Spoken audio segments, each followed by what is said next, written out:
How to use Midjourney AI. Midjourney is an independent research lab that explores new mediums of thought and expands the imaginative powers of the human species. Their AI-based art generator is a revolutionary way to create art. Here's how you can use it. 1. Prompt. Start by providing a natural language description, called a prompt, of the image you want to generate. Be as detailed or abstract as you'd like. 2.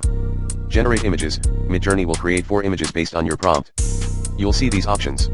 3. Choose or redo. You can either redo the process to get a new set of images.